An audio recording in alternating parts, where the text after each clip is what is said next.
Kaiju number 8 एक ऐसी दुनिया जहाँ पे ह्यूमैनिटी हर दिन मॉन्स्टर का सामना करती है अपने एक्सिस्टेंस को बचाने के लिए, लेकिन उनमें से कोई भी काइजू यानी मॉन्स्टर इतना टेरिफाइंग नहीं था जितना टेरिफाइंग काइजू नंबर 9 है। और एक ऐसा क्रिएचर जो कि इंटेलिजेंस, स्ट्रेटेजी और पर्सनल डिस्प्यूट ये तीनों चीजें साथ में रखता हो और बस ह्यूमैनिटी का तबाही चाहता हो। और यहीं पे सवाल उठता है हु और वाई का, कि ये मॉन्स्टर कौन है और क्यों ये अब तक का मोस्ट डेंजरस थ्रेट है ह्यूमैनिटी के लिए। लेकिन वो सब जानने से पहले एक छोटा सा रिकैप, ताकि मैं और तुम हम दोनों समझ सके कि हम क्या बात करने वाले हैं। काइजू नंबर 8 एक एनिमे सीरीज है। ओह ऐसा है क्या, हमें तो पता ही नहीं था।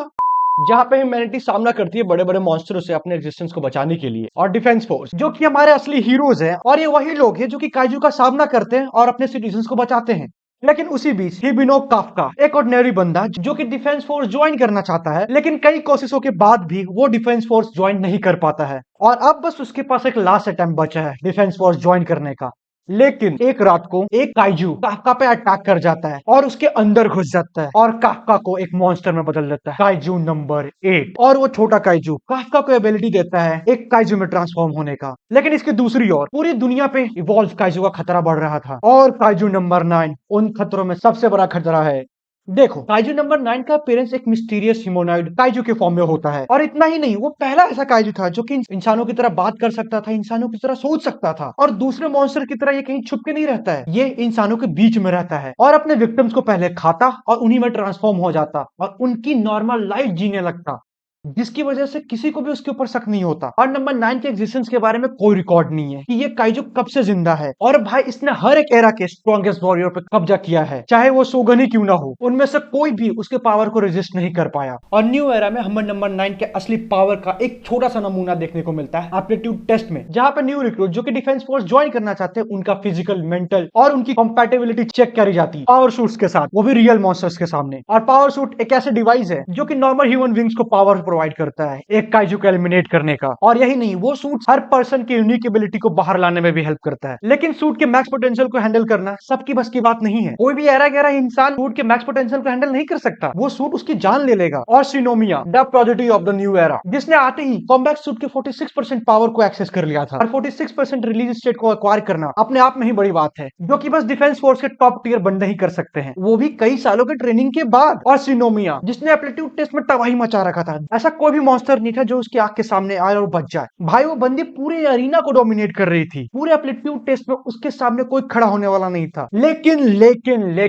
वहीं पे एंट्री होती है नंबर 9 की, जिसने एंट्री लेते ही सबसे पहले सिनोमिया को ठिकाना लगाया, मरे हुए मॉन्स्टर को रिवाइव करता है, उनका पावर बढ़ाता है, और इतना काफी नहीं था, वो उनको कंट्रोल भी करता है। जिसके बाद नंबर 9 पूरे अरीना में तबाही मचा देता है। लेकिन उसका बैड लक वहीं पे और भी कोई टेस्ट दे रहा था। याद है मैंने कहा था इसका लास्ट अटेम्प्ट है हिबिनो काफ्का, जिसके पास पावर थी काइजू में ट्रांसफॉर्म होने की। और लकीली काफ्का सबको बचा लेता है, और उसी के बाद नंबर 9 वैनिश हो जाता है बैटलफील्ड से। जिसके बाद नंबर 9 अपने ट्रांसफॉर्मेशन एबिलिटी का यूज करके मॉन्स्टर सुपर कॉर्पोरेशन में घुस जाता है और प्लानिंग करने लगता अपने नेक्स्ट अटैक की, और 1 महीने बाद अपने प्लान को अंजाम देता है, जो कि हमें सागेमिहारा आउटब्रेक पे ले आता है। और इसी अटैक में हमें नंबर 9 के असली एबिलिटीज के बारे में पता लगता है, जहां पे उसका प्लान था बहुत सारे यूजू और हाइजू को रिलीज करने का, जो कि लो लेवल काइजूज होते हैं, लेकिन डिफेंस फोर्स उसका आसानी से सामना कर लेती है। लेकिन जो प्लानिंग नंबर 9 ने किया था वो तो बस शुरुआत थी। नंबर 9 का असली प्लान था लो लेवल काइजूस के रिप्रोडक्टिव ऑर्गन्स को यूज करके डिफेंस फोर्स को ओवरवेल्म करने का, वो भी काइजू के मरने के बाद। लेकिन उसका ये प्लान भी काफ्का फेल कर देता है, और काफ्का को पता था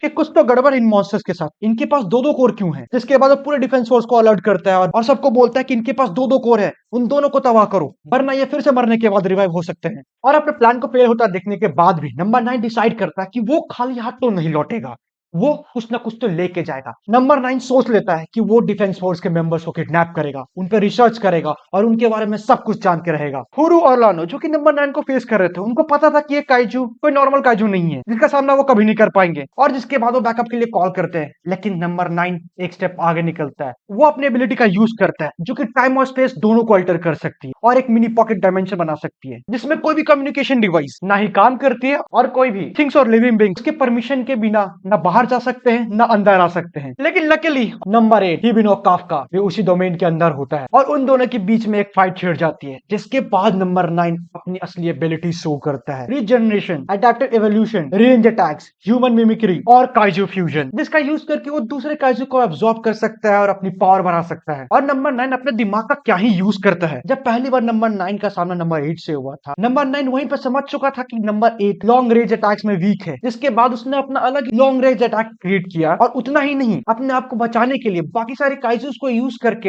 एक शील्ड भी बनाता है, जो कि उसके एक्टिव प्रेजेंस ऑफ माइंड और सोचने की शक्ति को दिखाता है। लेकिन उसके बाद भी नंबर 9 बहुत ही ज्यादा वीक निकलता है, क्योंकि उसको पता था कि वो अभी भी नंबर 8 का सामना नहीं कर सकता है और नंबर 8 से सामना करना उसे कोई प्लान का पार्ट नहीं था। वो तो बस डिफेंस फोर्स से सामना करने आया था। और नंबर 8 यानी काफका उसको ब्रूटली डैमेज कर देता है, उसका कोर एक्सपोज कर देता है और नंबर 8 नंबर 9 को खत्म करने ही वाला होता है। लेकिन इसी बीच डिफेंस फोर्स नंबर 8 पे हमला कर देती है, क्योंकि उनके लिए नंबर 8 नंबर 9 से भी बड़ा खतरा है। और इसी मौका का यूज करके नंबर 9 स्केप कर जाता है और अपने बैटल एक्सपीरियंस का यूज करके वो फिर से नया अटैक का प्लान एग्जीक्यूट करता है। और इस पॉइंट के बाद से ही नंबर 9 वो वीक मॉन्स्टर नहीं रहा, क्योंकि नंबर 9 बस एक स्ट्रॉन्ग काइजू नहीं था, उसमें सोचने की ताकत थी, जो कि बाकी के काइजू में कभी भी देखने को नहीं मिली। उसको भूख थी नॉलेज की, वो हर चीज को कॉन्कर करना चाहता था। और इतना ही नहीं, अब वो इंसानों की तरह एक्सपेरिमेंट भी कर रहा था, अपने सारे मिस्टेक्स और उनके सोल्यूशन और अपने नॉलेज को नेक्स्ट लेवल ले जाने के लिए अलग अलग हाइब्रिड काइजूस भी क्रिएट करना चालू कर दिए थे। और उसी बीच वो क्रिएट करता है काइजू नंबर 10, एक डिजास्टर लेवल काइजू, जिसका यूज करके नंबर 9 का मेन मोटिव था नॉलेज गेन करना डिफेंस फोर्स के खिलाफ, और उसी नॉलेज का यूज करके एक ऐसा प्लान एग्जीक्यूट करना जिसमें एरर की कोई गुंजाइश ना हो, जैसे मानो उसे पर्सनल ग्रज था डिफेंस फोर्स के खिलाफ। और एक तरफ काफका जो कि अपनी पावर का यूज करता है ह्यूमंस को प्रोटेक्ट करने के लिए, वहीं दूसरी ओर नंबर 9 अपनी पावर का यूज करता है ह्यूमैनिटी की डिस्ट्रक्शन के लिए। और अब बस नंबर 9 एक मॉन्स्टर नहीं रहा, वो सिंबल बन चुका था ह्यूमैनिटी के ग्रेटेस्ट फियर का। और तुम्हें क्या लगता है, ऐसा एनिमी जो कि लर्न, अडेप्ट और हेट, क्या काफका और डिफेंस फोर्स कर पाएगी? अपने थॉट्स और थ्योरी तुम कमेंट में बता सकते हो। और अगर वीडियो पसंद है तो वीडियो को लाइक करना और चैनल को सब्सक्राइब कर लेना ऐसे एनिमे कंटेंट देखने के लिए।